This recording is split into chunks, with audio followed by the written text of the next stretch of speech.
how to recover Roblox account without email or password. Hey everyone, welcome back to the channel. If you are new here, don't forget to hit the subscribe button and turn on the notification bell to not miss any updates.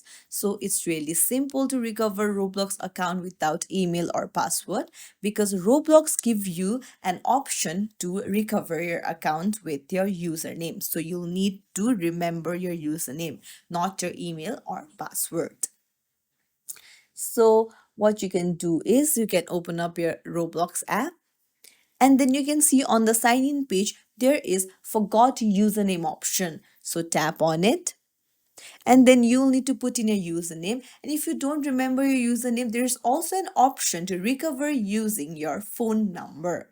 So you can tap on use phone instead and then you can put in your number as well. So it's really simple. You won't need your email or password. If you found this tutorial helpful, don't forget to like and subscribe to our channel for more tips and tricks. Thank you for watching.